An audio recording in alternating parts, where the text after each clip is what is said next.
tous, alors aujourd'hui nous nous trouvons devant la pâtisserie, le palais de la gourmandise. Alors c'est une pâtisserie et un chocolatier. Alors voici leur carte.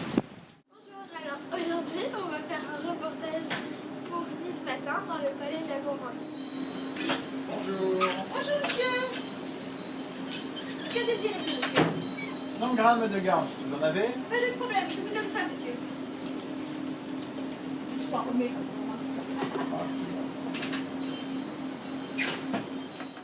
Avez-vous une clientèle régulière?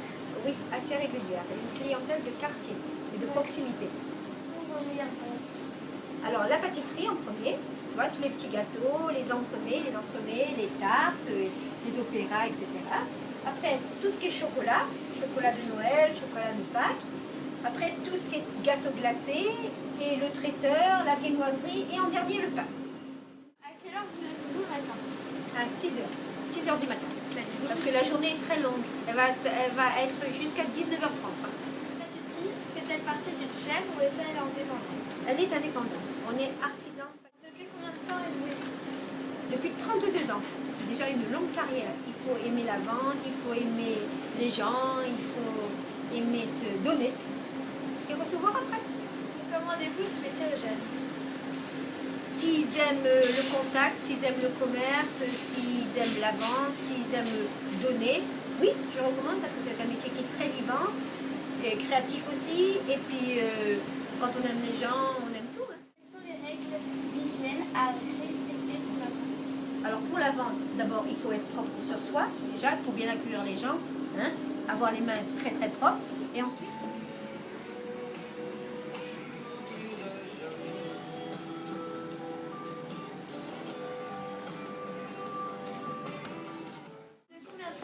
Depuis combien de temps faites-vous ce métier? Depuis l'âge de 15 ans. Moi, j'avais un père qui était dans le bâtiment.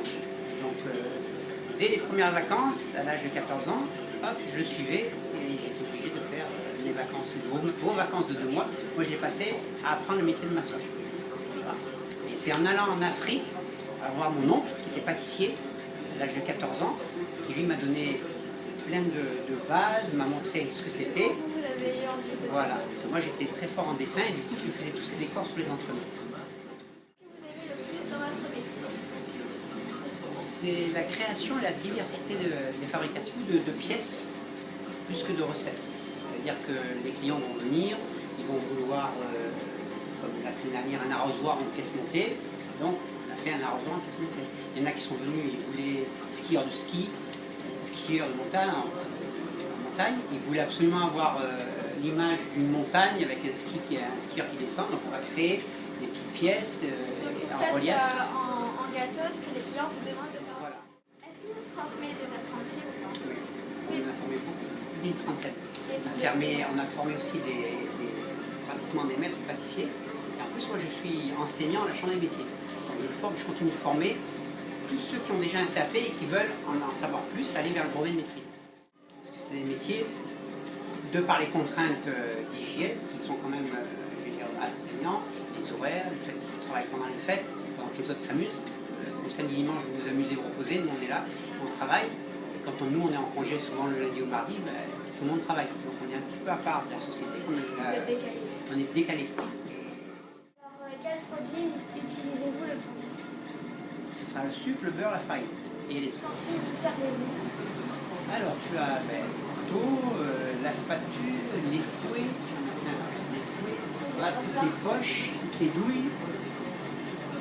Après on a beaucoup de casseroles. Quels ustensiles vous servez-vous? Alors tu as le couteau, la spatule, les fouets, voilà, toutes les poches, toutes les douilles. Après on a beaucoup de casseroles, c'est tous les kilos-là, ça en est plein. Les casseroles, ce qu'on appelle des bassines en inox, ils sont entassés, mais il y en a 20 ou 30. Comme les cuisiniers, avec la différence, c'est qu'on a encore plus de choses. Si tu prends ici par exemple,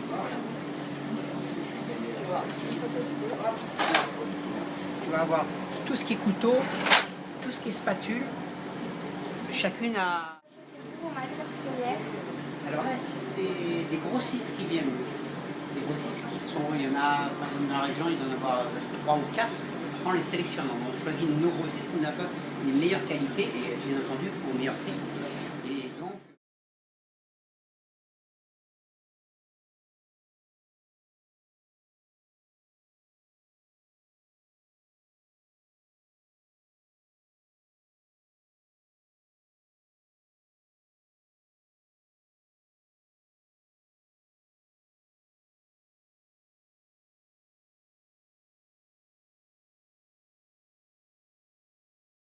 Pour devenir un pâtissier.